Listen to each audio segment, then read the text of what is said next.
It's close to midnight. Something evil's lurking in the dark. Dun, dun, dun, dun, almost stops your heart. You try to scream. Uh-oh. Oh, I'm a goddamn computer. Let me try to schedule the next one. Cause it's the daylight.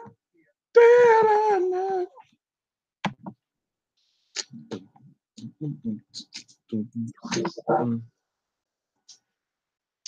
Woo.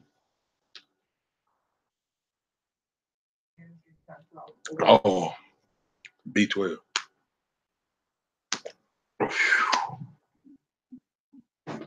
What's up, bro?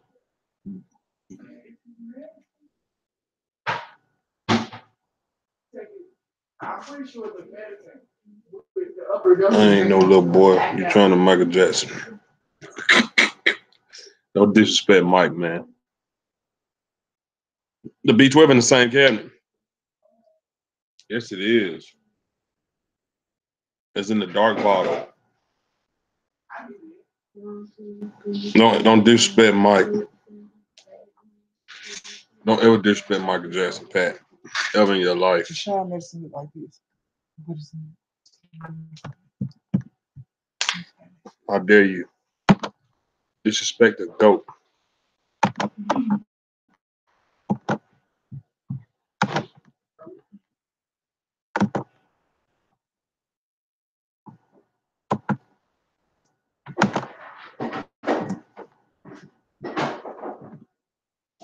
Dog, man, they ain't put on my head now. Oh, man. Keep cup. Stop. Yeah.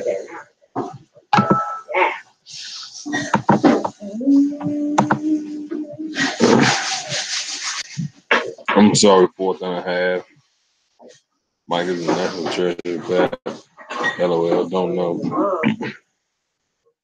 Fourth and a half. That boy is like. That's funny. Fourth and a half.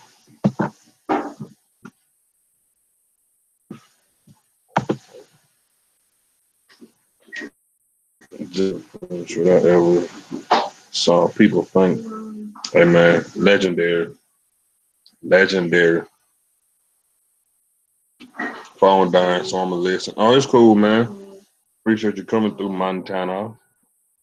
Appreciate your good family. What's the working class? What's up, man? What up, man? What's going down, buddy? Just a quick live before this game come on. That's all. That's cool, man. I'm sitting here waiting for my fucking food whenever that shit decides to show up. Fucking this girl at this fucking drive-through though, boy, she got a juicy fucking behind, buddy. What? Let me tell you something, man. If I could get a picture of it without her knowing, I thought, boy, man. Anyway. So anyway, how about them Cowboys? Yeah. How them Cowboys, man? Yeah, shit. My baby's probably listening to this shit. Take a trip up there to Indianapolis this weekend, man. Man, we about to put an ass whooping on them Colts, bud. Yeah. Cowboys are fraud. Hard working man. Look at that dude. Look at fucking Dapper Dan, man. Dapper Dan. Look at him. Hold on. Hey, what's going on, DJ? You got it, man. Man, working class, just man, talking about little cowboy, man. Yeah, man. I'm at the office, man. So, I can hang out, man, until somebody knock on the door and say need some shit. So we'll see how that go. Yeah, man. You ready to watch this Kansas City and Rams game, man? I think that's who's playing. I thought it was the Chargers. No, Kansas City Chargers. Kansas City and Chargers. That's what. Yeah, Kansas City and Chargers. Man, I hope San Diego whoops that ass too. I hate Philip. I really, man, I really just want to see, man, the real, man. I mean, Damn, I'm calling San Diego. Good. I want to see man the Thank Chargers you. man for real, man. These guys, man, they running through teams, Yeah, and is there any man. wings too? They No, flying I'm out. okay. They flying out. Thank you.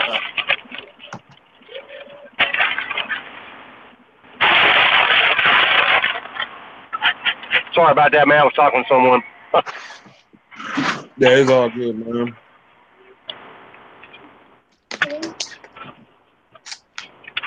Man, we're going up there to Andrew Luck Town, man. Oh, Lucas Oil Stadium, baby. We're about to put an ass whooping on them fucking Colts, man. Hey, did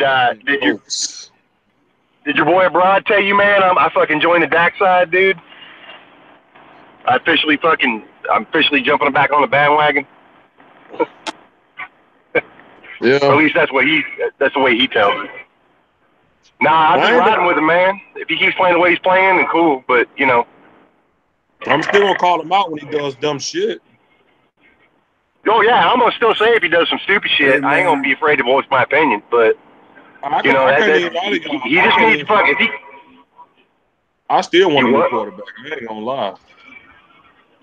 Yeah, I mean, I'm just gonna ride with the kid, man. He's making some good plays. He's playing better. You know, he's still doing dumb shit, but he's playing better. Did you just check on the tablet? It's not gonna be ready. Yeah, man. He I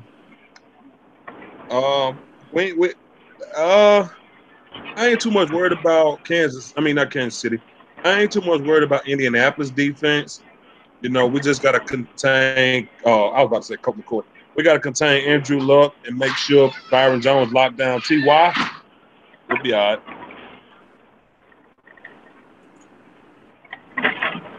Locker room huddle, what's up?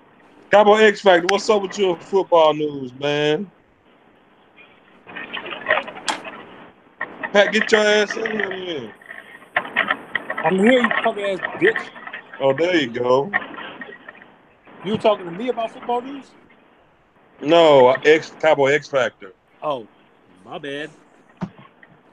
Only person I got a problem is working class. Oh, shit, what's up, working class? What up, man? Nothing, man. I'm back, bro. I'm feeling good now. Man, now I got a fucking working class is trying to eat, man. Bro, I was on death's fucking door for a week, man. I mean, I thought I was gonna die for real. Because I've been sick as fucking all hell. I've been sick, bro. I've been real sick. I was in fucking bed for like 4 days straight.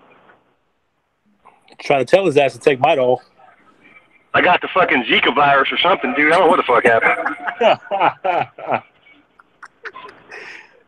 What's up, Rob Ramirez? What's going on, man? That much. Just doing a little quick live before this Kansas City games come on, man. That's it. Man, I'm be honest with you, DJ, man. I'm a little bit worried about the coach, man. I'm a little bit worried about the coach, man, because those guys, man, they playing for they playoff for life. Playing for the playoff life, man. They do have what I consider an elite QB anyway. And they do love, man. Gonna fight us tooth for nail, man. And we get ready to go in the game, man. I'm concerned, man, that we these guys enough respect, man. They can't just slip. They're going to man and do we play. I'll play. I'm always going to play. Yeah, I'm with you. You know, to be fair, when we take the field, the first thing I don't look for Dak to screw up. The first thing I don't look for is Dak to screw up. The first thing I look for is what play we call him, and I'm always disappointed. I mean, Amari Cooper said it. He said when he left the huddle, he saw that it was another comeback route. He said he told Dak, like, come on, man. And he said, Dak was like, man, just run it, man. Just run it. And then he said, once he lined up, Dak gave him the nod, like, just do a go route. And that's how we scored that touchdown. But the original play was a comeback route. And Amari Cooper said, he was like, man, you got to be kidding me. So I let you know right there, man, this play calling trash. He was pissed that Lanahan had called another comeback route. He said he told Dak, like, just run. And see, that's the thing. Dak got a man to fuck up, man. If your best wide receiver is telling you this a bullshit play, only thing you got to say to him, man, just run the play. Just fuck that. Switch it up. So I'm glad he told Amari Cooper, go ahead and switch it up. Because if he didn't, we wouldn't have had a touchdown on that play. So thank God Dak had some balls to switch it up right then. This coaching staff is going to be the downfall of this team, man. The downfall. Terrible. Just make you think how many times Romo did that. Fucking Romo would do that shit all the time, Pat, because they let him. They let him run the offense. And yeah.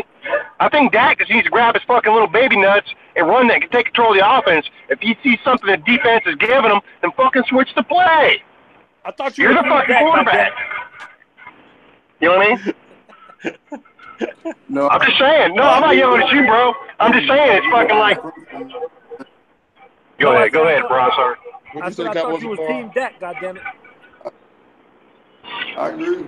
I agree with that in principle, man. I just think, man, that Dak is doing that. I think he's doing more of that. Yeah. Hey, y'all, I'm going to bounce out for a bit. I got to eat, man. It's time. I just got to the house. If you're on, I'll pop back in and talk, man. All right, bro. All right. Good. Hey, I'll see y'all. All right. But your best receiver gets mad because it's a shitty-ass comeback route.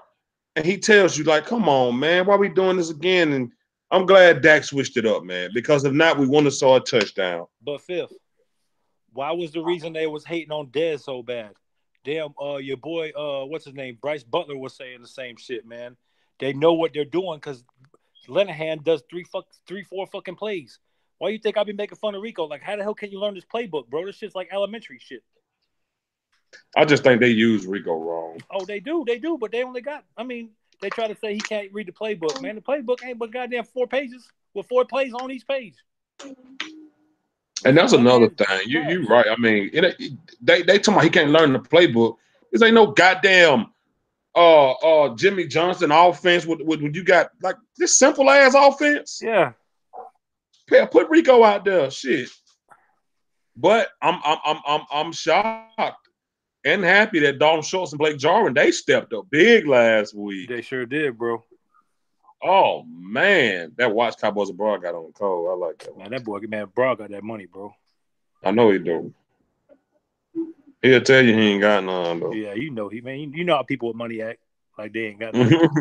You see how he looking like he don't know what we talking about. He know what we talking about. He looking at the stop right now, bro.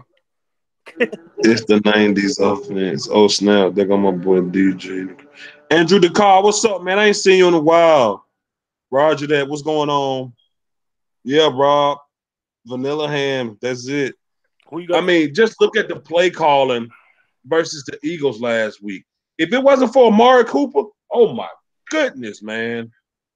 Oh my goodness. I mean, I don't know, dude. Like, shit. If it wasn't for Amari Cooper, y'all, I don't know where we would be. It's the MVP right there, bro. Oh, you're not doing your work.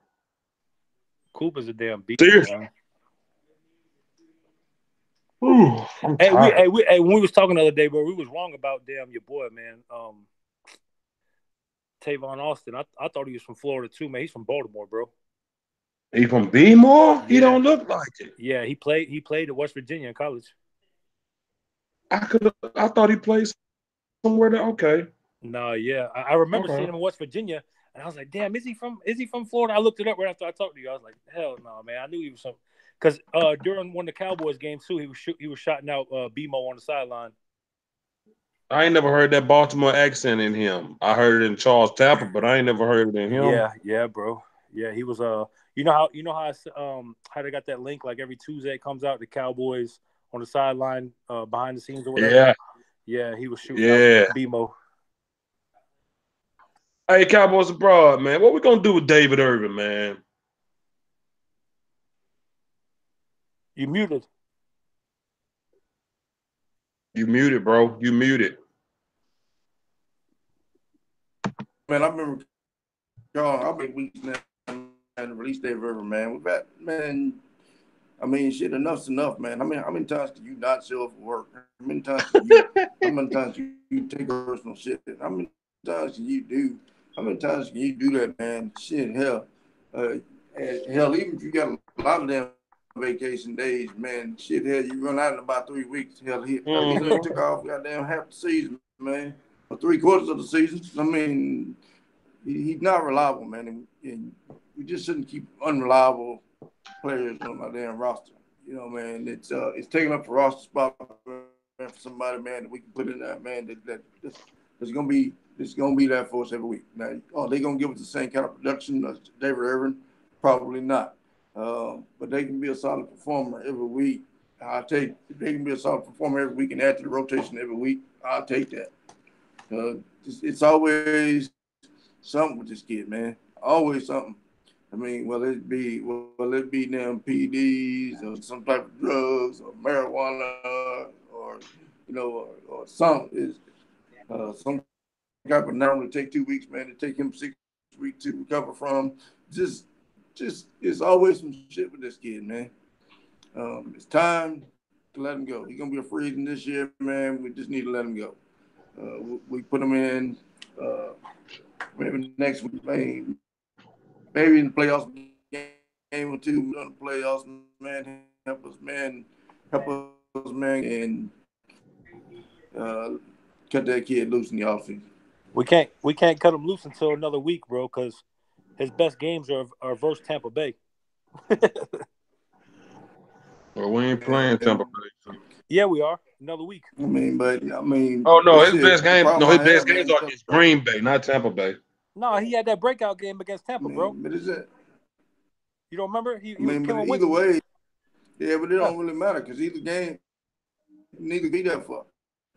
That's true. I mean, fuck it. He shows he free to be off the damn field. He probably not gonna be.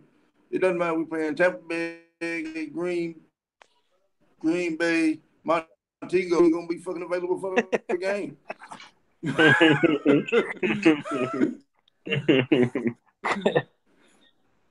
DJ, you tired, bro?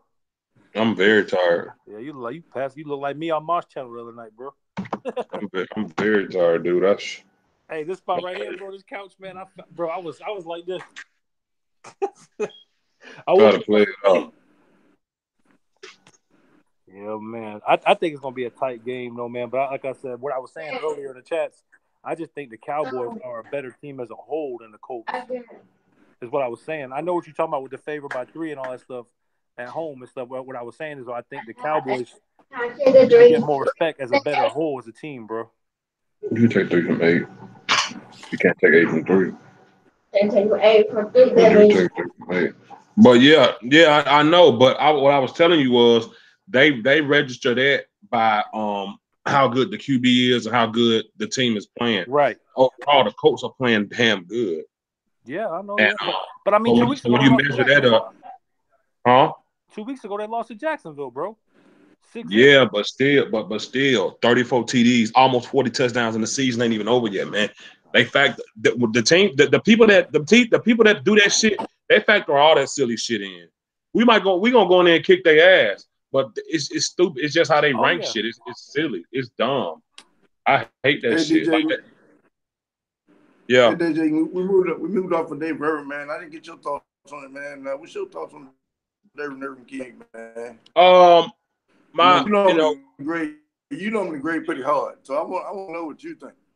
What bothers me is people still clinging on to what he used to do, and I tell you, they talk about his ability. The best ability is availability. He's not there. Don't tell he can do. He ain't been hurt in a while. He missed the first 4 or 5 games or whatever because of drugs, PEDs or whatever, smoking weed, whatever he was doing. Then he came back and the fucker got injured. Now he's dealing with personal issues. This man got paid, I forgot how much he made already to not even play a goddamn game.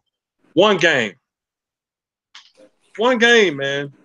I just think it's too much of a headache at this point because our defense is still what we are without David Irvin. And if they keep David Irvin, I wouldn't pay him shit. He had to take the minimum or go or try to go to another team because we got players that are on that field every day that's like Antoine Woods and Daniel Ross and Tank been injured for 2 years. All these guys are playing with injuries and they're out there. You know, Randy Gregory dealing with depression and, you know, bipolar and all that shit.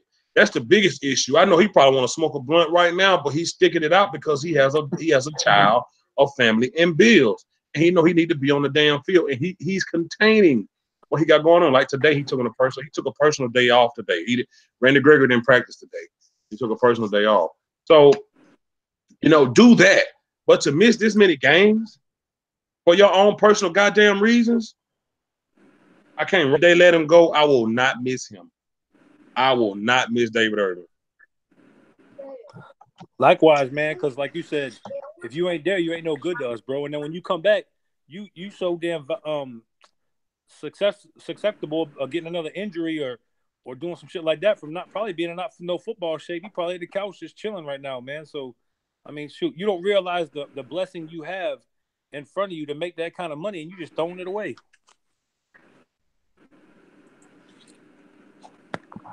Right. Yeah, I know, man. Yeah, man. It's just, I don't know, man. Come work a 9 to 5 with us, man. Then you open your eyes and realize what you got, man. Hey, Pat, you said something then, boy. Ain't that the truth? I mean, damn, man. I wish I could make what I make in a year in a week. You know what I'm saying? But and that's my thing. Is guys out there busting their ass to earn their check and to earn more. You got guys out there like Justin Marsh-Lillard and them guys on special teams that ain't really making much, but they out there busting their ass and you personal problems. Right. Man, the fuck up, man. And not only that, if you take him back and gave him the minimum, right, DJ? What are you showing the rest of the team by that? It's okay right. To go ahead and chill. Like, come on, man. Like, you don't want to be here. Don't be here. That's about an issue with the baby mama. Men, a lot of us deal with this in life. One goes to work and still grind it out. Exactly. You gotta go. You gotta deal like what, bro, man? You sitting at the house because you have a personal issue. That man, David Irving don't want to play football, man. Yeah. Yeah, man. Meanwhile, man. Meanwhile, man, we got Michael Gallup, man, dealing with the damn death in his family, man. He at the game, man, at work. Still show up. Still show up. damn brother just died 2 days before and still showed up. Still showed up, man. And that's why it's no excuse, man. I'm ready to put a fork in this dude, man. Yeah, man. I'm with like I said, if they keep him, they can't pay him shit because he ain't worth it. He ain't showed us shit in 2018 that shows he's worth the North dime. We tried to trade his ass off during the draft. Before the draft, we tried to get rid of his ass. Yep. We put a second round turn on his ass. We tried to get rid of him then, but then nobody wanted him. I'm about ready to get rid of your boy too, man. Who? Taco. Oh man, he keep regressing, bro. It ain't looking good for Taco, man. Well, man, it's hard to say, man. Because Taco ain't playing, man. He playing, and so I'm doing on the field, man. You know, man, if you get benched by them Jason Garrett over your shit had to be awfully damn bad. He pat you on the ass for a lot of shit that you do. If your attitude was so damn bad, your damn attitude was so damn bad, Garrett had to fucking bench you. You must be real out of control. You know, so I'm gonna roll with the organization on this, man, and just say, yeah, let's get rid of your ass. Hey, I'm with you. You got to do a lot for Garrett to bench you. That's true, man. For real, bro. That's true. You got so many of these players with so much upside where you've seen flashes of these cats, but then when it's time to dance, man, they don't want to put their shoes on. They want to sit there and wait for the girl to come ask them. No, it ain't how it works, player. You got to get out there on the dance floor and grab her hand, bro. If you can't do that, stay home. Taco is another Bobby Carpenter. He might be Rob. He might be another Bobby Carpenter. Taco, I don't know, man. He just it just ain't working out, man. And that's just a bad draft on them. Like I don't even know why they got Taco anyway. He was already small. He got bullied so bad last year in training camp by We had a 6'9" tackle named Dan Skipper. We cut him though. His name was Dan Skipper. Man, Taco got abused by Dan Skipper last year. He got abused all pre. And I said then, like, damn, this dude here ain't really, you know what I'm saying, what he'd hyped up to be. First round, 27 pick. I'm like, man, I don't know about Taco, man. But they kind of drafted him though too. Remember when they drafted him? They were talking about his upside and what his future looked like, man. If you're gonna draft somebody at that point though, DJ and abroad, man, you know they got to produce now. You know what I'm saying? They got to be able to come on the field and do something now, not what they can do down the road. Why is everybody so mad because we wasted the #1 pick on Cooper? Because your #1 pick is supposed to be able to come and contribute. And he don't look like he's bigger since we drafted him, bro. And now he in the doghouse because he over there frustrated, running his mouth, and letting that hot boy shit go to his head. You ain't giving no production like none of the hot boys. Here, Randy Gregory got 4 sacks in 5 games. Yeah, even he's stepping up. If Randy Gregory can get it together, man, all the other cats should be able to get it together. Yeah, man, Randy Gregory not listed beginning of the season, man. But I gotta say, man, Randy Gregory, man, he did just I called for him to step up, man. He did just that, man. The guy, man, over the last couple, he been balling out, man. Been balling out, getting pressures, getting in the backfield, getting sacked, making life miserable for QBs the way you want your damn defensive end doing. Man, I ain't got no issue with that. Yeah, he get a couple bonehead ass penalties sometimes. He gotta stop that shit. Play a little bit more discipline, But there's been a couple of those I gotta say that I gotta take off his record because he got fucked over on a couple plays, So really, it's not as bad. So it's really it's not as bad as it looked because you got to take a couple of them off, man. Because he just got straight up robbed on doing this one the game before. I think he got another bonehead ass penalty that wasn't on him.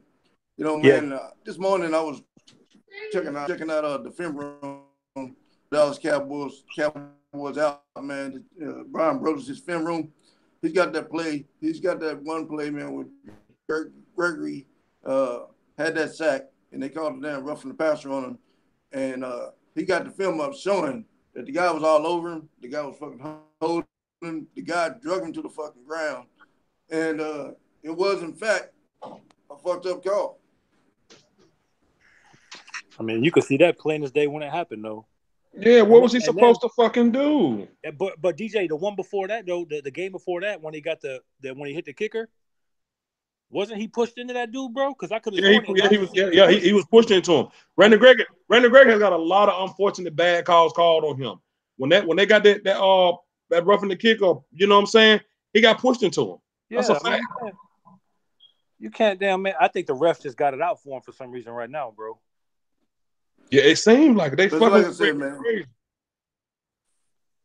Yeah, man, but like I said, man, you got to take some of them off the record, man.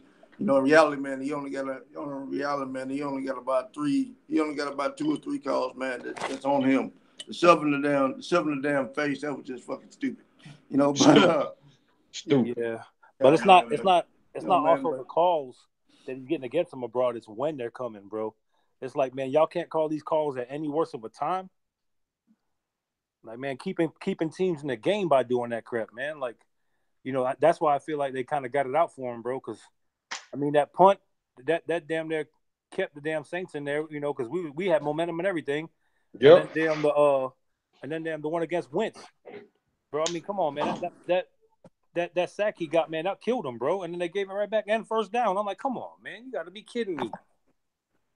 Hey, months ago, Cowboys abroad, I said it's time to move on from Tyron Smith, and y'all jumped on my head, man. How you feel about it now? None of these are helping. None. You muted. Oh, Tyron Smith? Yeah. I did. I did. Man,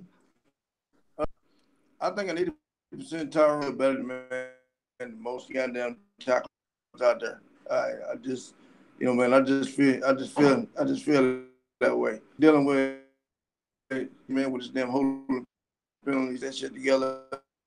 But I do have to give him consideration that the guy, man, is dealing with damn injury, man, on his damn arm, might be playing a factor in something, might be playing a factor in some of that shit. So I think, man, hey, now, as far as getting we got to start looking at, man, just because of all his injuries, he's hurt a lot. We need to have somebody, man, that's dope and ready to go. Why you got Tyron Smith in that, man? Shit, hell. But a handful of man, it's better than damn Tyron's hurt.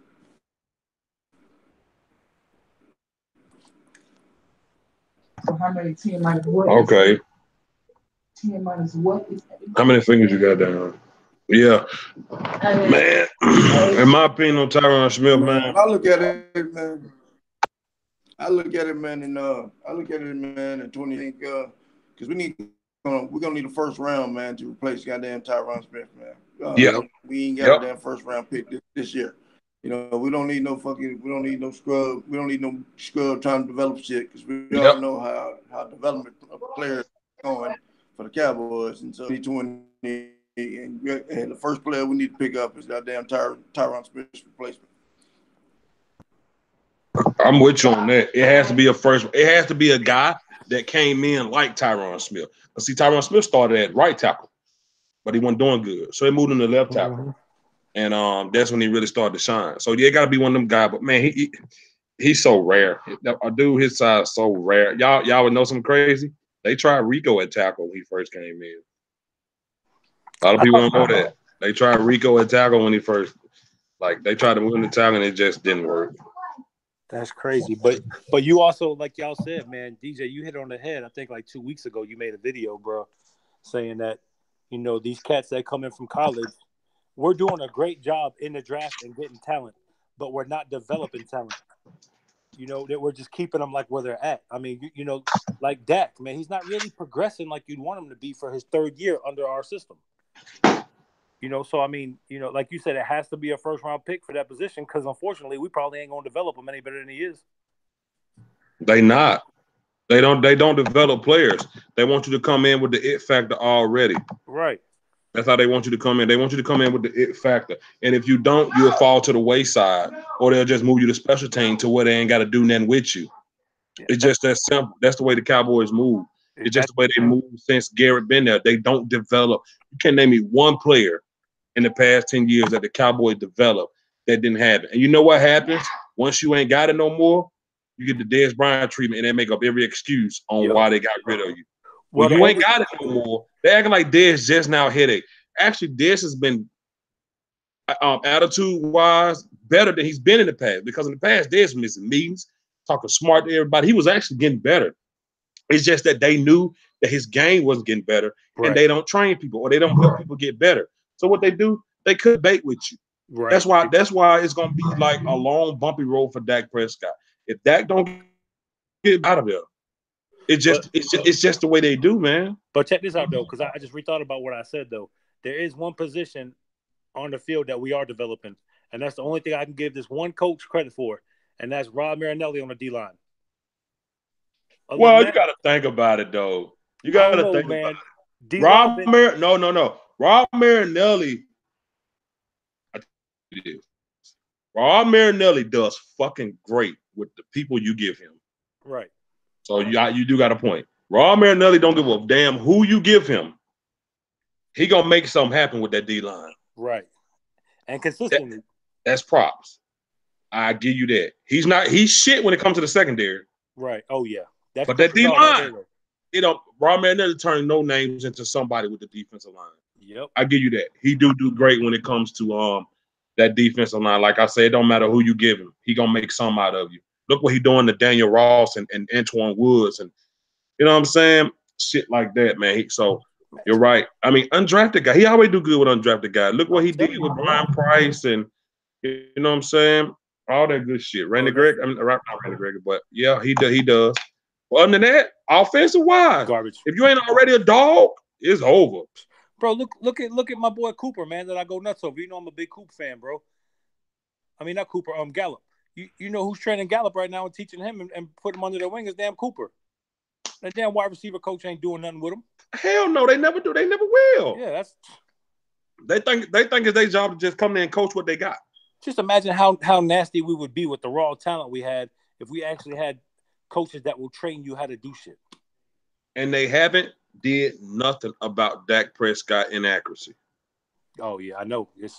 I thought he's seen a quarterback guru this offseason, supposedly. It's so he went to some camp. Yeah. It's so disappointing for a kid with a lot of upside and his coaches to let him down the way they do. Man, they set him up for failure, and then they set him up for failure, man. Know what that is, man? That's Garrett just saying, "Oh, he never progressed, so you can't fire me because of that." Well, ain't that your damn job? And what Garrett and them do, they be like, "Well, we won the game, so fuck it." Yeah, you feel me? Like, and that's not gonna be good for Dak. Dak is in his third year, and he's going down. They've been declining for 3 years. Bro, I got into so many arguments with Cowboy fans on here, man. Kind of before I got on here though about Dez, man, because I was like, man, y'all gonna get rid of the only damn dog y'all really have, especially on the offense. I mean, boy, you should see my old videos about Dez, boy. You should see my old videos about Dez. Man, that was my dude, man. Like, I got some rant videos on my channel about Dez. They did him wrong. That's probably the only time you ever hear me badmouth the Cowboys and say, man, I'm about to just give up on football in general and stick to college, man. That pissed me off so bad, man. But you understand, that's been my favorite wide receiver. Don't get me started, boy. Me too, man. That's what I'm saying, man. Like, man, I met the man personally when he came here, man. That cat is so cool, man. Romo was an asshole, bro. Wouldn't give me and my son the time of day, man. But Dez was shaking his hair, telling him stay in school, man. Bro, that dude. Hey, Bomasuna, you right, man. Sanjay Lyle's garbage. He's garbage. I'll tell you why he garbage. I'm gonna tell you how he garbage. Before Amari Cooper came here, look at our wide receiver stats. Guys that ain't really that good at receiver position. If you bring a guy that already knows what the fuck he doing, like Amari Cooper, wide receiver coach ain't necessary. Was Amari Cooper there when they was dragging them goddamn bricks across the field? No, he wasn't. Carrying bricks end zone to end zone. Oh, that's gonna fix everybody's grip. Motherfucker came in still dropping balls. Amari Cooper ain't do one training camp with the Cowboys and their wide receiver corps. Not one. Came in a dog already. Sanjay Lyle, stick a fork in and get his ass out of here. Hey, football news, what's up, man? Yeah! What up, news? I was waiting on it, boy. Oh, nothing much, man. I've been in Omaha, Nebraska, meetings all fucking week. It's finally done. No more meetings. No more meetings. Yeah! Yeah. This motherfucker here, boy. Oh, dude's a fool, boy. I swear to God. We be on the phone just talking about any and every fucking thing. Just like me and you do, Pat. Talking about all type of random ass, crazy ass shit. That's my white man. But look, though. Sanjay Lyle hasn't – what can you do with Amari Cooper? What could you do? Who remember when Stephen Jones said they were happy with the guys that we had to receive, and that's who they were moving forward with? Yeah, really? Off-season, yeah. Because in my eyes, y'all gave up. If y'all was happy with the guys you had, why did we give up a first-round pick for another one then? Because y'all screwed the pooch. Y'all got rid of 88. Regardless of how y'all felt, he declined. He was still the best receiver on the team, like I said earlier. Yeah, he took a step back. He ain't had the speed he once had. He ain't had the steps he once had. He's never been a route runner because he was never asked to do that. Dez was always asked just go get the 50-50 ball. And it's their fault that they didn't make him a route runner. Some people, like I say, once you got a coach, once they coaches, they're done. I mean, record shows it. Record shows it. When we lost Tony Romo in 2015, 4-12. We lost Zeke last year, 9-7, which is 8-8 in my book. Because when we lost Zeke, that's when they really needed to be coaches. Yep. And what happened? 9-7. Look what they let happen. Look what they let happen to Prescott in Atlanta. And look who they blamed it on. And look what they let happen to Dak in Atlanta. Man, crazy, man. Fired after that game. After the Atlanta game, everybody should have been fired. Yep. Everybody should have been gone, hands down. Rob Ramirez, Alan Hearns, waste of money. I told Football News that before the season even started. Waste of money. No, it ain't. I ain't even got the energy right now to do it with you. I ain't even got the energy to. I'm gonna let you have it. Waste of money. It's like you're not even on the team. He's on the team. He's making noise. He said, "Thank you." Football News, man. I'm telling you, man. Oh man. It's crazy. We got a 4th-round pick for Thompson Cut. Slide in my DM like a hope. Hey, what? I'm gonna take you to court. That's just trademark.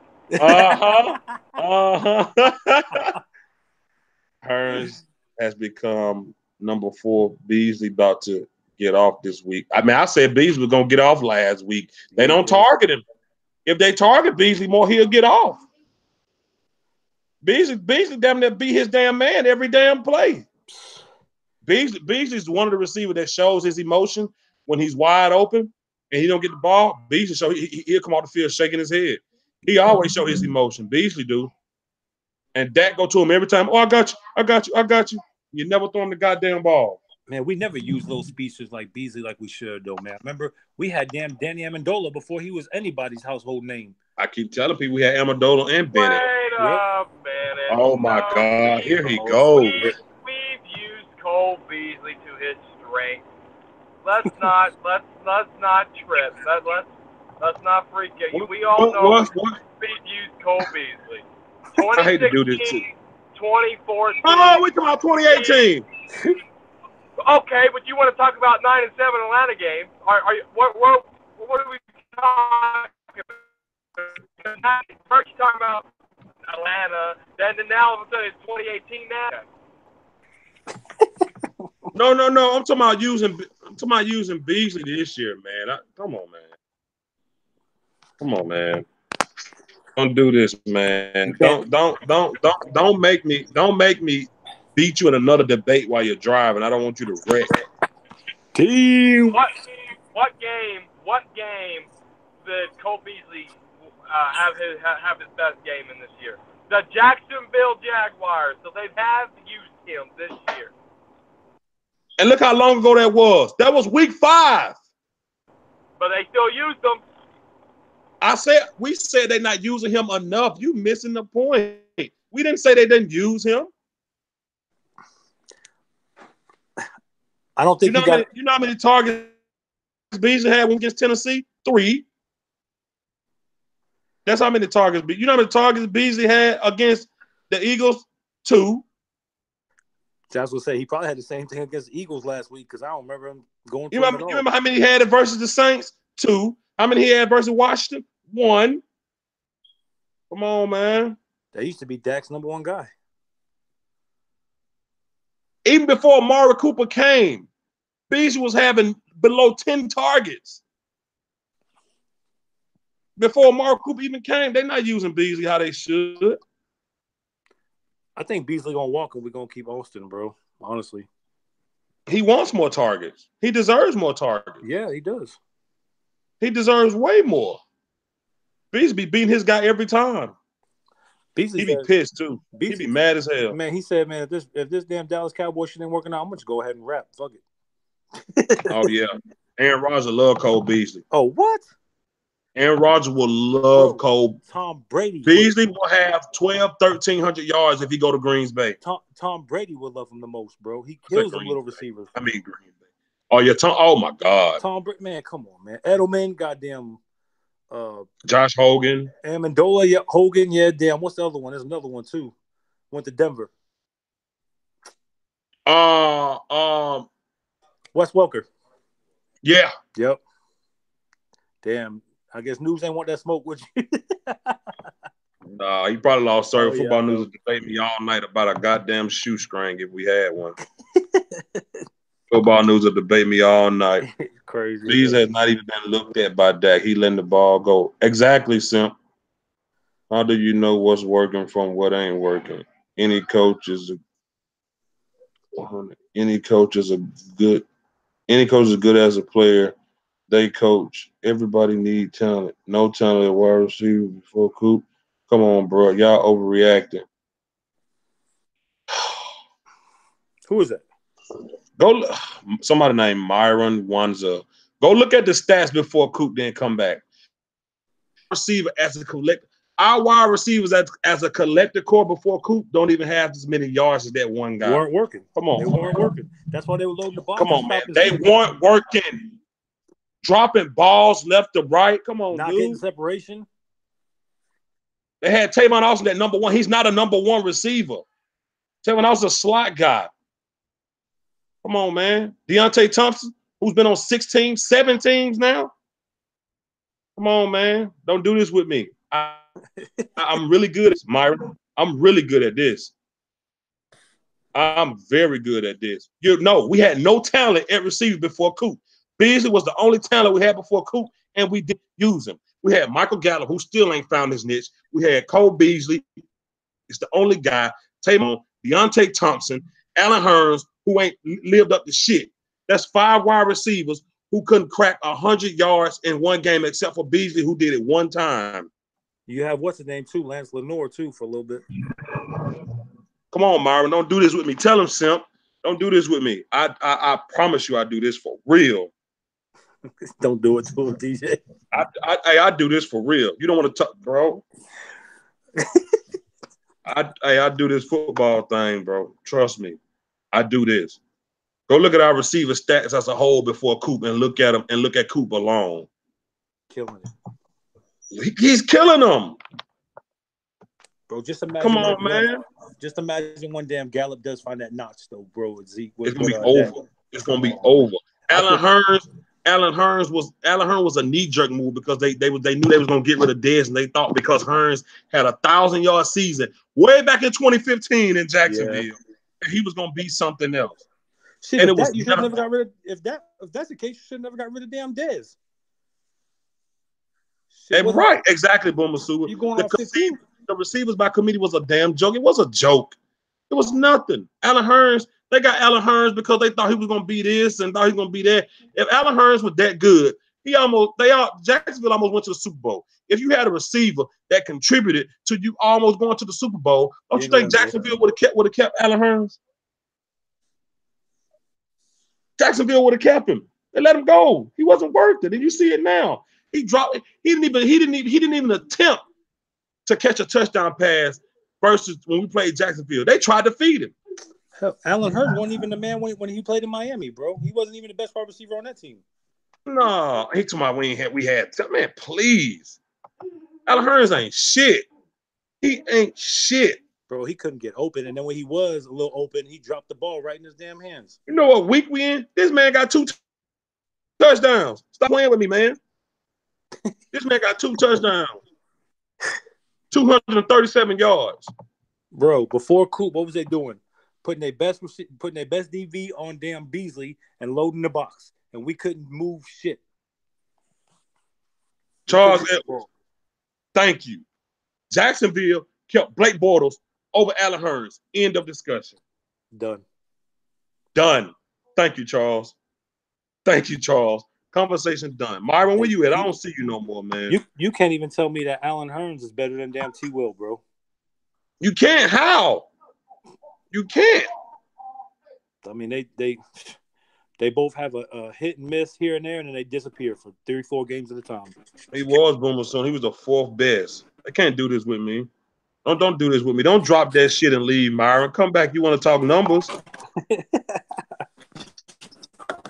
We had talent before Coop. Shit, boy. Yeah, Cole Beasley was our talent. Miss, man. What I miss, man. What kind of numbers Oh, man. You know. What kind of numbers we talking about? What kind of stats we talking about? Oh, no. Somebody had said that we had talent at the receiver before Amari Cooper. And I said, yeah, Cole Beasley. That was it.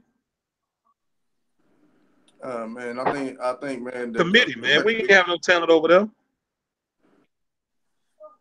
Hey, man, I think the record speak for itself, man. Exactly. Hey, the best receiver we had was man. Dean. Our performance, man, the receiving core, man, was dismal. Now, whether or not I'm gonna go with unknown. We don't know. We don't know, man. We had too many other problems, man, to really know. I mean, shit. We were inconsistent in the passing. We were inconsistent in the passing game. We had shitty play. We had shitty play calling. We had terrible offensive line play, man. We wasn't blocking over. Yeah, we couldn't get the run game or the pass game going, man. We had 3 games, man, with Zeke had, man, under goddamn 70 yards. So we couldn't get the offensive line was playing like shit. Receivers, man, can't separate from the damn, can't get any damn separation. We have too many damn issues, man, to know one way or the other, man, whether the damn receivers got any talent. But I can tell you right now that you're absolutely right. Despite all that shit happening, Beasley was the only one that managed to put up numbers despite all of our problems. You breaking up abroad? Hey, Space Cowboy, what's up, man? How we doing, guys? Space. Out of those, yeah, man, Beasley is talented, man. Beasley was the guy. Your X's and O's guy here now. Hey, Space Cowboy, how you feel about Andrew Luck, man? I'm really curious to see how it goes against this defense. Even though, listen, Andrew Luck is one of the better quarterbacks in the league, and I think it would be a good test for this team going into the playoffs because you're going to have to face these kinds of quarterbacks that can get the ball down the field. Not saying we can't do the same ourselves, but Andrew Luck is that guy that can get the ball down the field, and I think that this is a good test for our defense because he knows how to get the ball down the field. I mean, T.Y. Hilton is right up there with Amari Cooper for most receiving yards since week 11, I think. Mm-hmm. So, I really want to see what this defense can do against Andrew Luck. And also, I want to see how this offense can do against that Colts defense because don't fret on that defense that they have. They're in a pretty similar situation that we're in. I think I just think we're more established as opposed to the Colts who are still trying to find themselves as a team. Yeah, good point. Yeah, that could be true. I honestly think everybody's saying Jacksonville they didn't score versus Jacksonville. They didn't score versus Jacksonville. Talking about the Colts, but y'all know this is football. Any given Sunday, a team can look bad. Don't expect that to be the same thing with us. We can beat them. We can beat them pretty damn good too. But I say it every week. Will we? I say it every damn week. Will we beat them? We got the talent to beat them. We got the talent. Andrew Luck is playing like a damn MVP. He got 34 goddamn touchdowns. He's damn near 4,000 yards. But the way our defense plays, the way Byron Jones plays, and Cheeto's starting to pick up. We can handle Andrew Luck just like we handle Drew Brees. It's all about will we. And the thing is, our defense goes out every week and balls the fuck out, gets stops, and then offense struggles to put up 7 points. Our offense continues to struggle to put up 7 points. So that's the thing. We got to put up 7 points every time we get the ball. 3 and outs, field goals, going to keep the game very damn close. And I don't like Jason Garrett, play caller, when the game is very damn close. I don't like Lanahan. He plays conservative. He plays scared. He plays like a bitch when it's close, when it's very close. If it wasn't for Amari Cooper, we would have not beaten the Eagles. If it wasn't for Amari Cooper, we would probably be 4 and I don't know how many games we would have won. It wasn't for Amari Cooper, man. It would not be this damn good though. So there's a lot of things that these players do to make up for the slack and the bad play calling of the disgusting ass, terrible ass, trash ass, mediocre ass, lack of play calling, lack of fucking creativity, Lanahan, Vanilla Hand, Scotty Too Hotty, Jason Carrot, bitch made ass coaches. And I just made it up on the spot. But the thing is, too, bro, you got to throw that Jacksonville game out the window, really, too, though, because who plays us the best? The Eagles, the Redskins, and the Giants. That's a divisional game, bro. So they know them best. Yeah, true. But like I say, Andrew Luck is playing like an MVP, and you can't take his talent away. Andrew Luck knows how to play under pressure. Andrew Luck was first pick overall back in 2014. Yeah, over RG3. It was for a reason. 2012. And sometimes he shows, sometimes he don't. And I think this year he's bringing back that reason. Now, don't confuse this for me thinking that we can't beat them, because I do believe we can beat them. I'm just worried about them putting up points because of the type of quarterback they got and our coaches holding us back with the play calling we got. Our defense can stop Andrew Luck. Can our team put up enough points to close it out? And that seemed to be the story or the narrative every damn week, and it's always down to the 45 minutes of possession is almost the whole game, and we still had to go in overtime versus the Eagles. What? Hey guys, that's just not correct. I heard one stat on the radio today. They said the Cowboys ranked last from scoring inside the red zone. I know. They ranked dead trash in the red zone. That's a goddamn shame. He's trash in the red zone. And why in the hell you got the best running back and you got Ross Smith, but you decide to throw it to the tight ends or try to get cute, so because everybody expected you to run the ball, which is so crazy. Right. It's crazy, man. It's crazy. Hey, I asked a question earlier, Space Cowboy. How you feel about eventually looking for a first rounder to replace Tyron Smith sooner, like, you know, the next couple of years? I think that this isn't the year, but I'm thinking, like, as for 2019, it's going to be your evaluation year to determine can Tyron Smith at least like stay upright and like just see where he goes, because you know I think that you would have better odds of getting a solid tackle in the first round as opposed to the second round, and I don't think that we need to do that this year.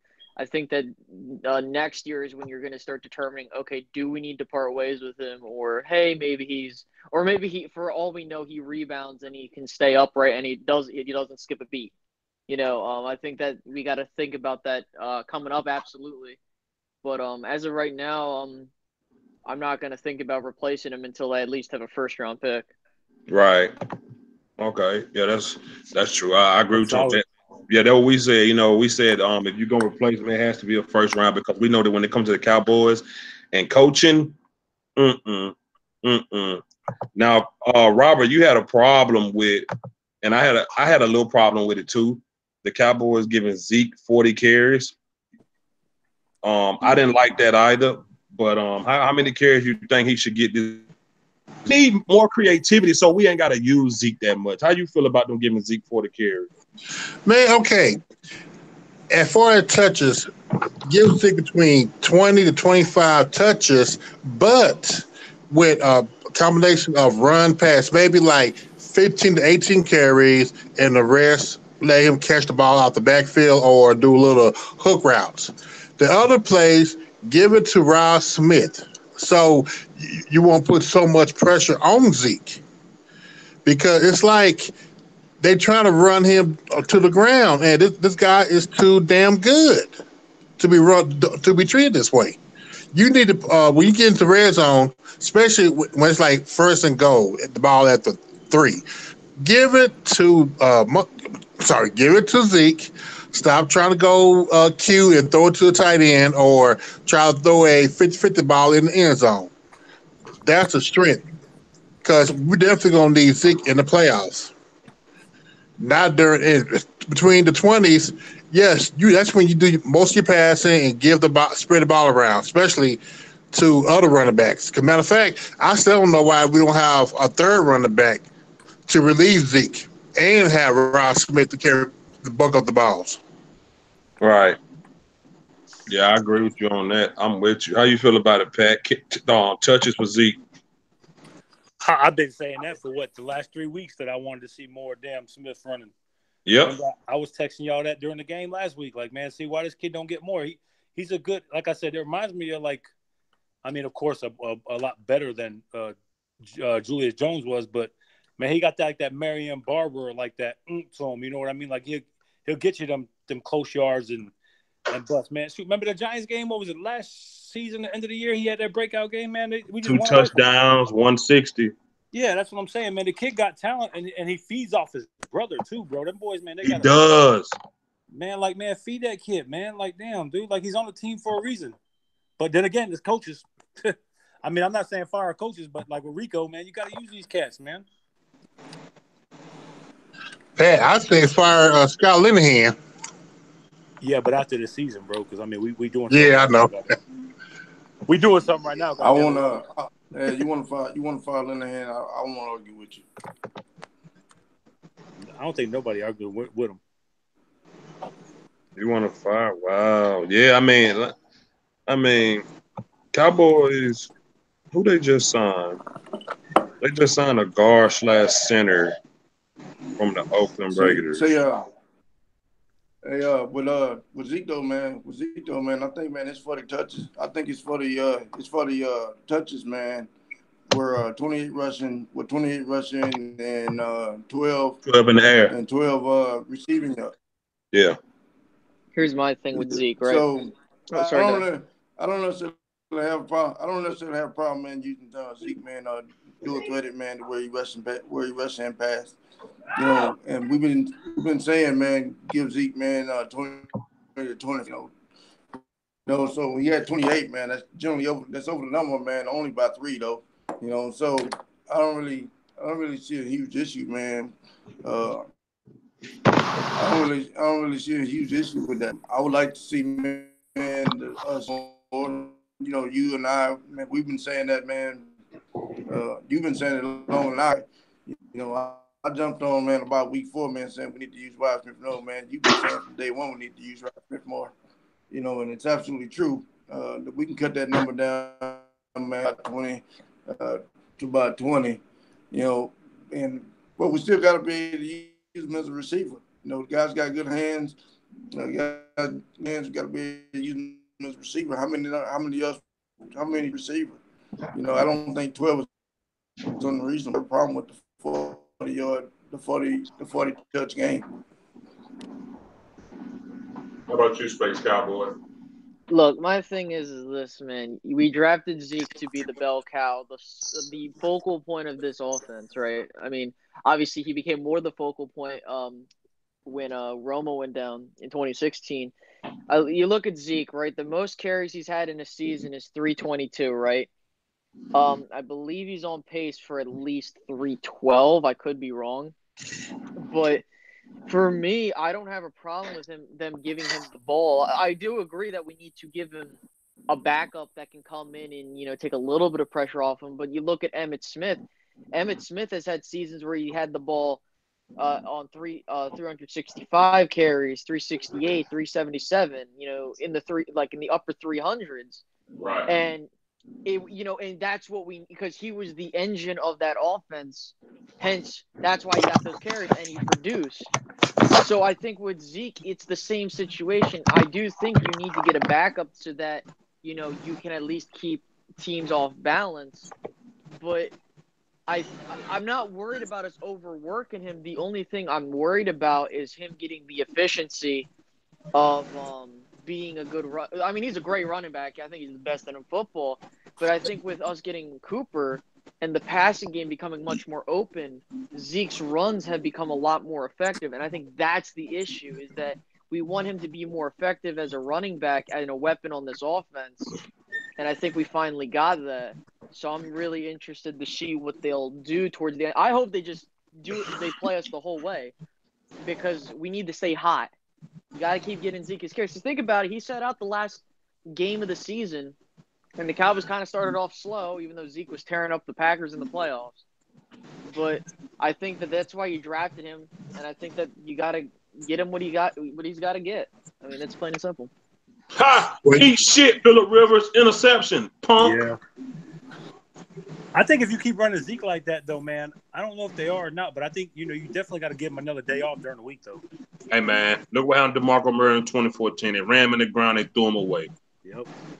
Exactly. I don't have a problem. After giving him a $48 million contract. Threw him away. And he ain't want to leave. He loved it there. But I see what Space Cowboy's saying. You did draft Zeke that high for him to be the workhorse. But, hey, man, your horses break down sometime, man. Oh, yeah, no, I agree. I think I'm with you, though. But like y'all say, it wasn't that bad, 28 touches. And I just don't want to see it every game. I don't want it to be necessary every game. I want Zeke to be threatened.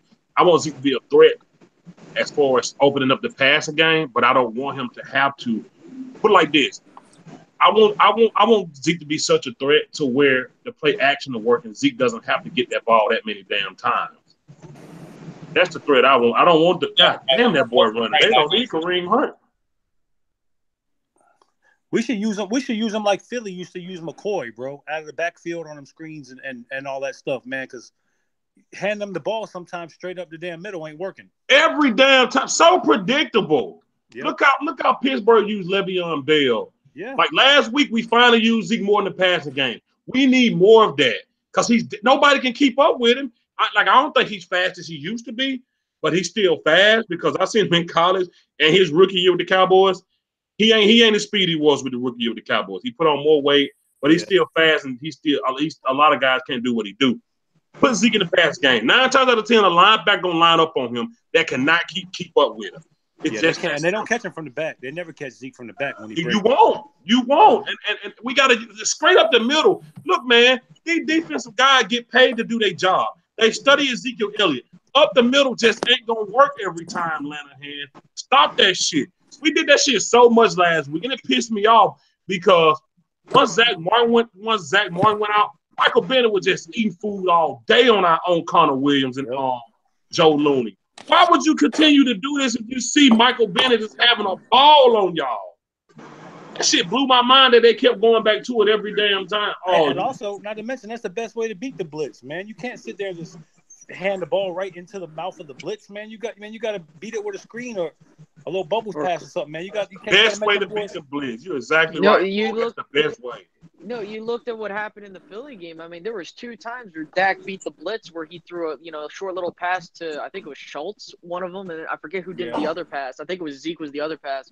And I think that when it comes, like I said earlier, like the running game, like when we saw Zeke in the games like the Houston game, what's another game that he got stopped in? I forget.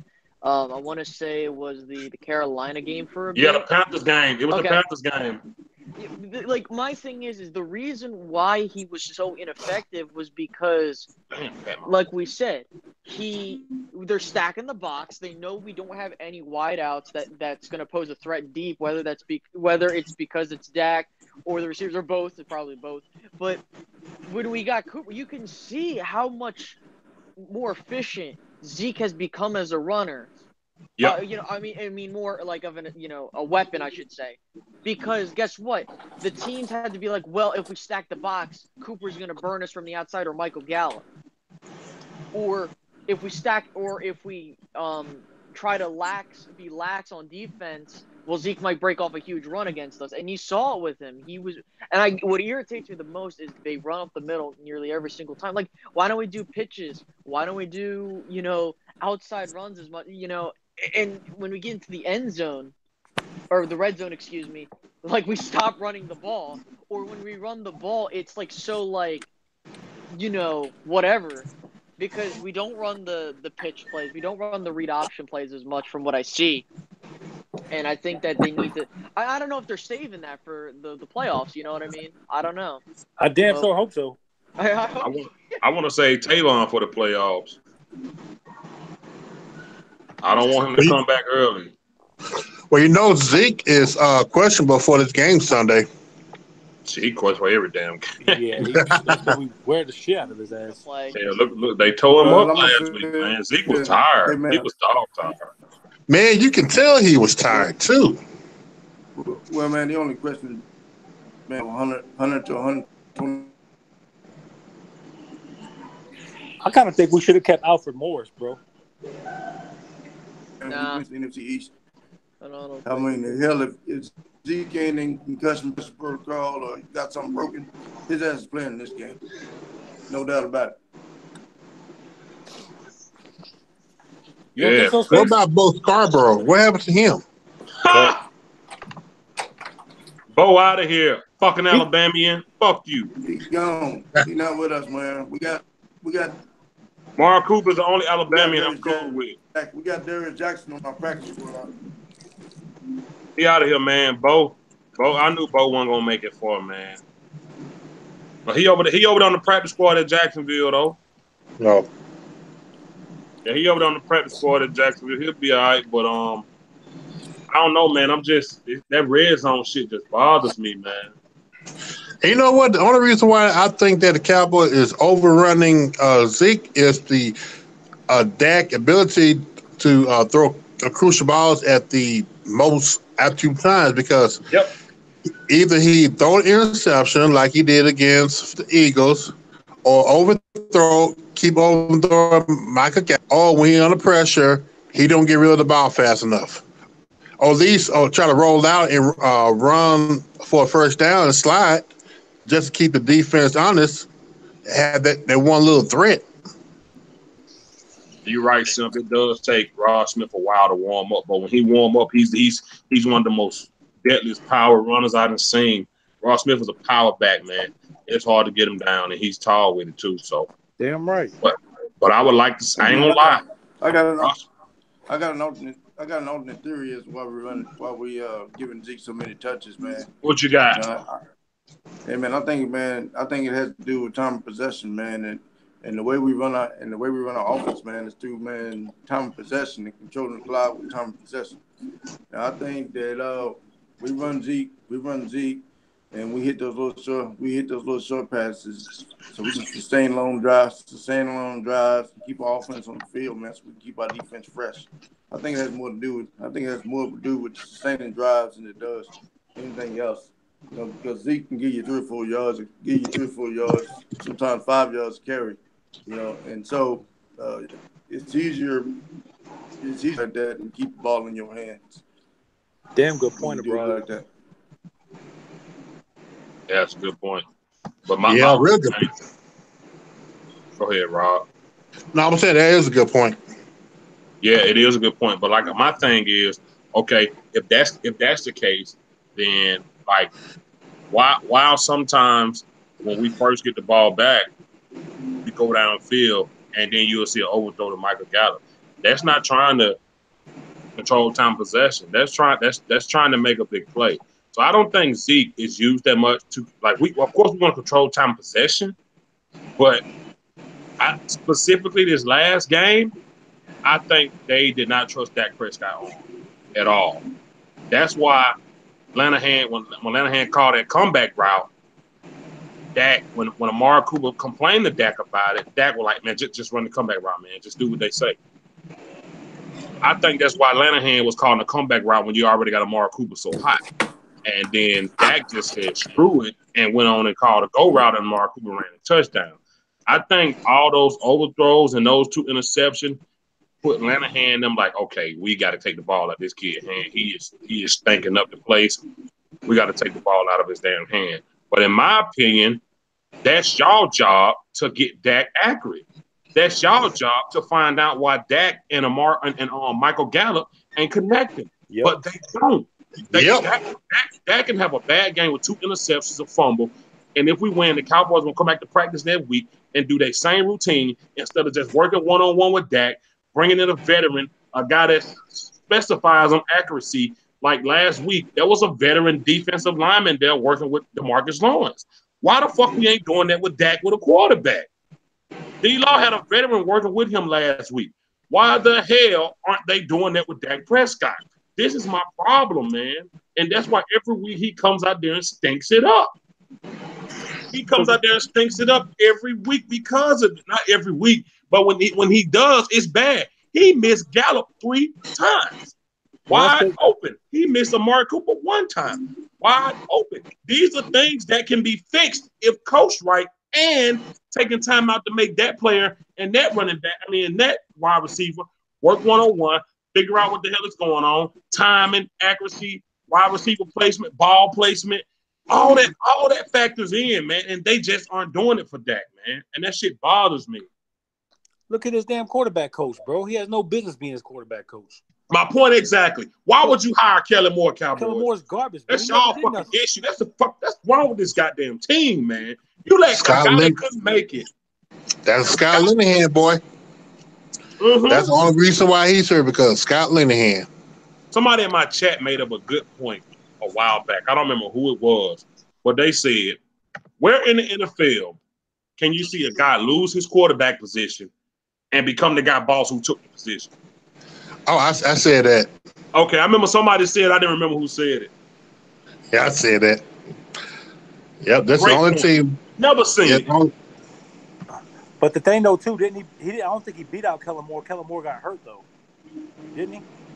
He beat out Romo, Kellen Moore. Dak beat him out. Oh yeah, no, I know that during the season. But I'm saying Romo got hurt first, and now I think Kellen Moore. Yeah, Kellen Moore, he hurt his hand. He some with his hand. Yeah. But Kellen Moore wasn't gonna get that job anyway. But it wasn't Kellen Moore that did that, man. That was Romo that got Dak playing so good like that, man. From telling him what he's seen and all that. It was Dak, and they said it was butt fumble. Sanchez? They said it was both. Dak actually said Mark Sanchez helped him more. Shit, they get rid of Kellen Moore and bring Sanchez in there.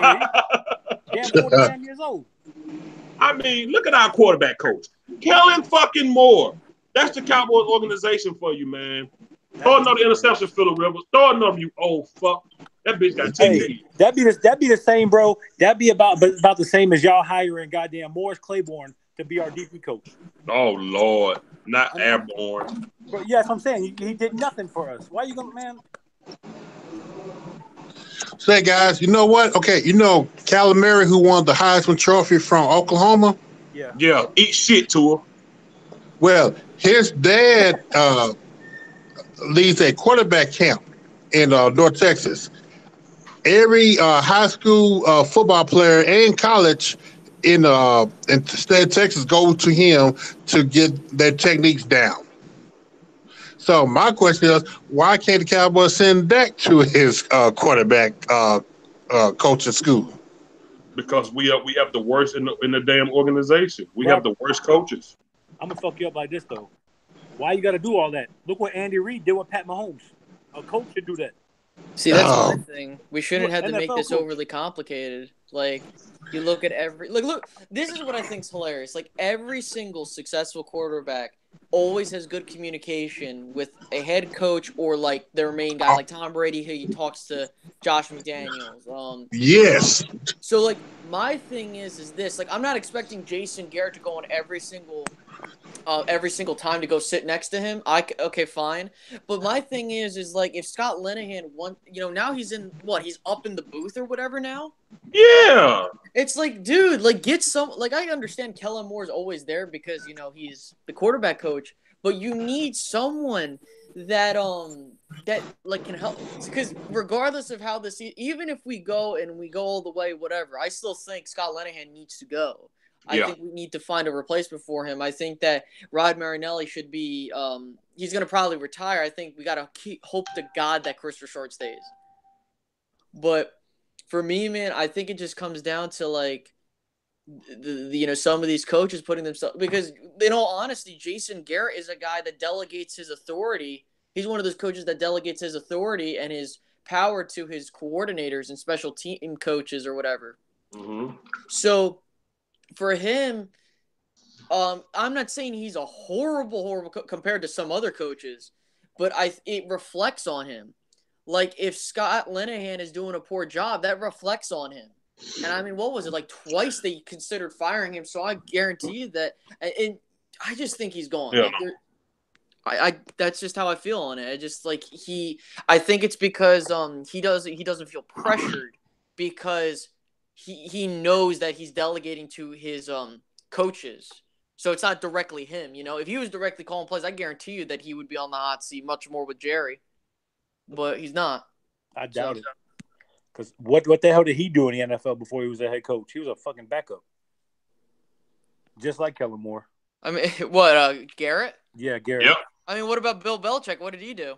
I'm not trying to say that he's Bill Belichick. Oh, Good point. No, but I'm saying, but Belichick proved his record over time where damn. No, I understand that. I'm not trying to sit here and say, like, Jason Garrett's end-all, be-all, but, like. Yeah. Oh, no, he's my coach, but I'm saying, like. I see you saying, Space Cowboy, do your fucking job. Right. No, yeah, exactly, yeah. Mm-hmm. Do your fucking job. And the guy that came and worked with Tank last week before the Eagles game was Charles Haley. Why the hell we ain't bringing somebody in to help Dak? Oh, why, like you say, Space Cowboy, look. Andy Reid sits beside Pat Mahomes every time. If he does something wrong, we see something like, he'll sit beside him and talk to him. Like you said, Space Cowboy, look what Tom Brady and his offensive coordinator do. Scott Linehan is up in the goddamn, oh my fucking God. Like, this is my thing, right? Like, I'm not saying, like, obviously, you know, if Dak wants to get better, he should take initiative. But this is my thing, right? Your players should not take the initiative to go out and seek someone outside of the organization to be chief out. I'm not saying they can't do that. Good point. If they want to do that, by all means, go ahead. But if I'm Dak Prescott, right, why is it that I had to go to typically the coaches are supposed to, like, it would be like if I have to go to the class and be like, excuse me, professor, do you know, like, you know, they should be telling me what I need to study for. I shouldn't have to go out of my own way to look at the material I need to study for. I mean, I could do that on my own time. True. But you're a teacher. You're supposed to tell me what I'm supposed to learn and stuff for these tests and stuff. It can't be on me to self-learn. And that's the problem with some of these coaches and our coaching staff. All agree. I agree 100%, bro. Like you say, there's nothing wrong with Dak trying to get better. But why the fuck do your star quarterback who you plan on paying got to go outside of this organization on his own to try to improve his accuracy or improve things that he got to work on, footwork or whatever he got to do? Because he's a scapegoat, bro. That's why. What the hell is Jason Garrett doing in the offseason? What is Linehan doing in the offseason, man? These are my gripes, man. I'm telling y'all. Like, and then when I come on and I go off on Dak for being inaccurate, people get mad. But they skip the part when I bring up the coaches. They just hear what I say about Dak.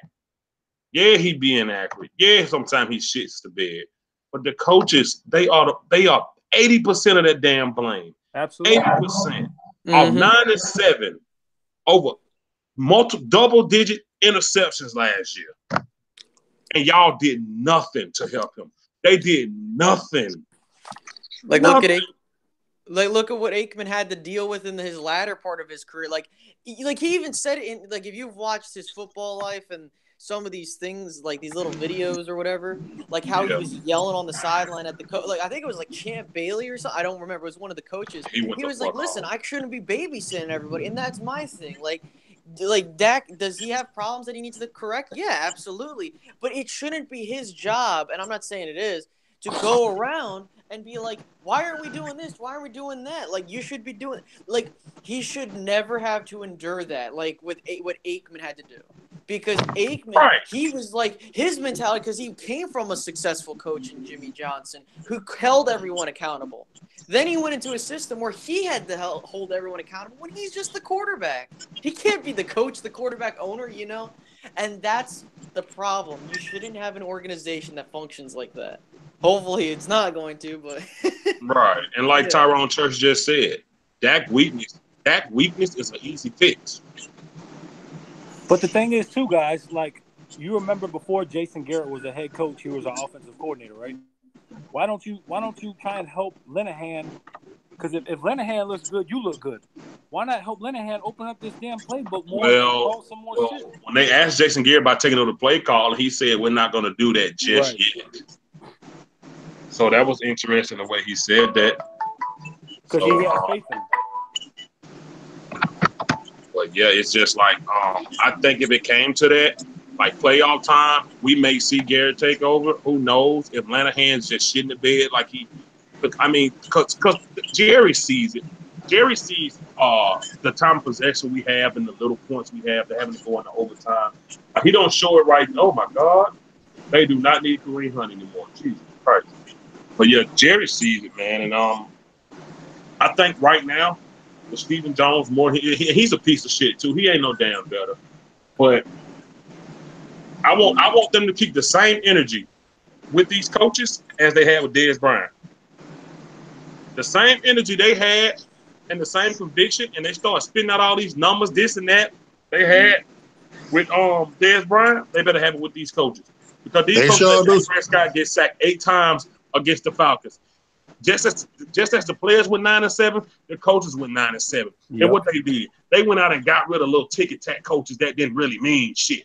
You getting rid of receiver coaches and special teams coaches and all that bullshit, instead of getting rid of the coaches that really affect the game. It showed you when y'all went and got rid of Dez and when it got this damn wide receiver by committee and said, oh, we're happy with the guys we got. We happy with the guys we got.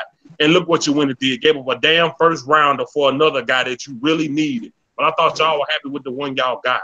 This organization is so this goddamn functional that they get in their own damn way and they can't even see their problem because they head be so far up their own damn asses and they so damn stubborn that they are the reason that we keep having losing season. And when we have winning season and get to the playoff, we fucking bomb because Lanahan can't handle the spotlight. Garrett can't handle the spotlight. And we go against Jason Garrett got beat by a 31-year-old coach last year in Sean McVay. 31. You know how Sean McVay was when Jason Garrett was an NFL player? He was a kid like me because he's only 2 years older than me. Yeah. When Jason Garrett was a Super Bowl champion, Sean McVay was a kid. Terrible. But I promise you, I truly believe this is Scott Linehan last year as offensive coordinator. We got a Mark Cooper, Ezekiel Elliott, Dak Prescott, Michael Gallup. Jerry Jones not going to let Scott Linehan call these plays next year. I just don't believe it. It's just hard for me to believe, man. Seriously. I mean, you can't do something with that, man. Something wrong with you, seriously. I just don't believe it. It's just hard for me to believe that he's going to be here next year. Seriously. You know what I'm saying? I appreciate you, Simp. All good, brother. Can't see back to see your pocket. Back and back. Has to improve in these areas. Hey, Charles. It's not about teaching accuracy. There's a lot of things that go into accuracy, Charles. It's about being able to see the whole field, knowing what opens mean in the NFL. It's about footwork. You know what I'm saying? It's about knowing when to move when you're in the pocket. Those are the things that lead up to accuracy. Accuracy just isn't something that comes out of thin air. There's a lot of things that play into accuracy. It's not just getting rid of that ball. It's where's your foot when you're getting rid of that ball. Who's you're throwing to. How much juice to put behind the ball. Those are a lot of things that goes into accuracy. I didn't say you can teach vision. I didn't say you can teach vision. But you can teach a guy not to look to one side of the field, how Dak Prescott does, and to look only 20 yards down the field. That can be taught. It's about repetition. You put it in his head, and he will do it. I'm not saying you can just physically teach it, but there's a lot of mental things. There's a lot of mental errors that Dak go through, and you got to drill in their head. There's a lot of things that comes up with accuracy, man. It ain't just letting the ball go in the air. Everything. You know what I'm saying? There's a lot that comes with accuracy, man. So you can't teach accuracy per se, but there are a lot of the small things of what you teach that lead up to a quarterback being accurate. Yeah. In my opinion, Charles, respectfully. Fundamentals. It's fundamentals. And fundamentals can be taught. Just my opinion. Man, they just ain't developing them, bro. They're getting the right. I guess, Charles, the bottom line, I mean to cut you off, Pat. The bottom line, what I'm saying, Charles, is this organization is failing their quarterback that they are ready to pay. They want him to learn through error. And everybody learns through error, but you're teaching while you're learning. Like if you're in a karate class, you're gonna learn from your teacher, from your master. You might lose your first match, but you're gonna know what you did wrong the first time through your teachings and through tribulation. I feel you on pour on spoon. Look out, say it, sir. But I get you on the footwork. Yeah, that's all I'm saying, Charles. You know, like Pat says, fundamentals. It's small things you can teach, but they haven't done nothing. You know they haven't done nothing. Because think about it. Dak Prescott first year here, let's keep it real. if Tony Romo would have played, I feel like we'd won a Super Bowl. Dak Prescott would not have been on this team that next year. True. I don't think Dak would be here right now because Tony Romo would probably still be playing if he was able. Dak just bombs the ball and hope that it gets to the guy. That's not how this works, man. That's not how it works. If that's how it worked with everything, I'll be the best fucking deer hunter in the world. I just go out there and aim at it and shoot. But a lot of things go into it, man. The type of gun, the type of scope, the distance, your range, the wind, everything goes. You know what I'm saying? Accuracy. There's a lot of things that plays into accuracy, man. A lot of things. You know what I'm saying? If y'all watch Deontay Wilder, then you know that because he's one of the biggest power punchers ever. But his form is terrible, and that's why he wasn't landing much last week before last when he fought that big guy. You know what I'm saying? Technique, fundamentals, form, all that shit goes into it, and those are all the things that nobody on this organization has ever learned or ever taught. So I'm gonna get one more topic before I get out of here. Final and last topic. No, actually two more topics. I'm gonna start with Pat. Hey man, Sean Lee be coming back soon. I saw a statement today. Jason Garrett was like, they're gonna try to get Sean Lee back out there and, let him do his thing. Do you think that Sean Lee is one of the greatest, of course. Mm-hmm. Sean Lee, he's good at what he do. But right now, with the way his injuries are lingering, regardless of what he's done in the past, how LVE is playing, who do you trust more on a third down, Sean Lee or LVE? On a third down? On a third down. Honestly, bro, you probably gonna disagree with me, but I still stay Sean Lee, man. Just on the key because he's so good at reading the defense. Mm-hmm. Leighton Vander Esch is a lot younger, but he's a lot more mobile and can get there quicker. But I think as far as making the adjustment on the defense and telling guys where they need to go and what's coming, I gotta give it to the general, bro. Good. I got you. I completely understand. Space Cowboy, same question. Third down, who you trusting, Sean Lee or LVE? Sean Lee at this point. It's not, no disrespect to LVE, but it's just that with Sean Lee, he is a seasoned vet. And he knows what he's got to do. I'm not saying Leighton doesn't know what he's doing, but I just think that's, when he becomes a seasoned vet and he starts to see how the offenses work in the NFL and he starts seeing similar things, he's going to know how to beat him. I think that you have to, and this is why this next 3-game stretch is crucial, because you need to figure out how you're going to rotate your linebackers come playoff time. You need to figure out, okay, am I going to rotate Leighton out with Sean? Oh, am I going to play all 3 of them? Oh, am I going to rotate Jalen? You know what I mean? That's what I think the Cowboys need to figure out. And I think that at the end of it all, I still trust Sean Lee in third down situations more than Leighton because he's experienced. I think that Leighton, yes, he's more mobile and stuff, but Sean knows what he's got to do. Not knocking on LV, not saying he doesn't know what he's doing, but I got to go with the seasoned guy. That's just me. How about you, Cowboys Abroad? Sean Lee or LVE? Hey, man, to be honest with you, man, I trust them both. Man. And, but, man, if I got to roll with one, man, I got to roll with one. I got to roll from one in one play, man. I'm going to roll with LVE. I'm going to roll with LVE, man, because LVE, man, can cover from side to side. Can cover from side up around. He can make it around. He's a lot more. He is more athletic at this point, and got the ability, man, to make up for a bad play anywhere it happens on the field. I'm not so sure, man. If Sean Lee got to get to the other side, I'm not sure if he can get to the other side, man. At this point in his career. Okay, no, it's not the TV, it's the box. For me, it'll be LVE, and only because in this case, even if Sean Lee knows what the play about to be, doesn't mean he can get there fast enough. The hamstring injury, age. I just don't think he has the speed to get to a guy on time anymore, especially if the play gets to develop out of that and is already out the backfield. I trust LVE to get a third down stop because his speed, his ability to get side to side, his long arms, it allows him to tackle. And Sean Lee just ain't, he like Charles just said, Father Time is undefeated.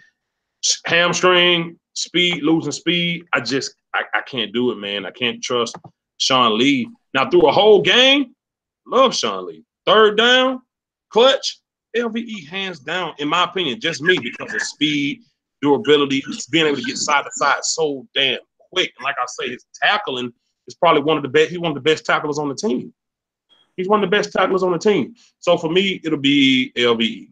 But DJ, yo, my point was not that he can get there as fast.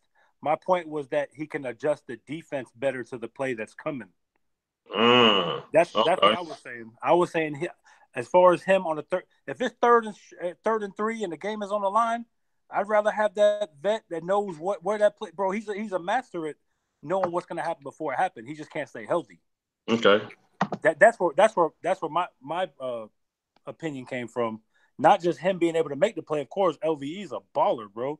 But as far as being able to see the offense line up and being, him watching the film on them, bro. I mean, come on, he's top notch right there with Kuechly and them boys, man. He's a baller, dude. Yeah. I agree, Rob. Rotate them, man. Keep them all fresh, man. Keep them all fresh. I agree with you on that, Rob. Rob say I would have to pick LVE. He leads the team in tackling, the tackling Dutchman. Yeah, everybody got their own picks, but either way it go. Sean Lee and LVE, those are good. Deciding who you want to put in, that's a good problem to have. Yes, and sir. I love that we have that problem. Yes, sir. I'm cool with that, man. No debates over here. No debates over here with that one, man. I mean, I can live with that forever. And one more topic before we get up out of here, man. Byron Jones, Chidobe Awuzie, Jeff Heath, Xavier Woods. These guys have been playing pretty damn decent. All of them. I've been on X Wood ass all season. And he's really starting to step up. He's laying the pine. Seriously, he's putting hits on guys. Still like him to be more aware sometimes when the ball is in the air. I like the hits that he laid, but I'd rather him get there before the ball is even there so he can get him an interception. I think he already got a couple, but I'd like to see a little more. The question is, with Byron Jones playing the way he playing, Cheeto starting to pick up, Jeff Heath, it is what it is with Jeff Heath. Jeff Heath do good. He's been more good than bad this year. Jeff Heath really stepping up. Yeah. And X Woods doing his damn thing. Start with Cowboys Abroad on this one, man. Cowboys Abroad, do you still want to pursue Earl Thomas? Pursue. You got this.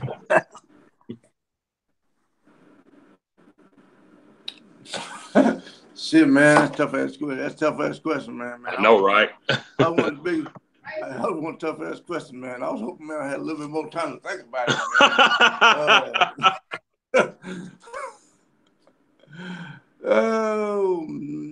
I'll go first. Yeah. We're gonna come back to you, Cowboys Abroad. Yes, I do. Here's why. I mean, you want to keep him? Here's why, man. Okay, go ahead. Man, I still want to pursue Earl Thomas, man. I'd like to put Earl Thomas, man, back there in the safety position, man, and use X, man, as more of a guy, man, that rotates, man, in different packages. That he's better, man. X is better, man, when he moves around and can play in different packages in different situational and play in different situations. If I put ET back there, man, I can lock down the backfield, man, and Xavier Woods is free to roam. I can play him as a safety.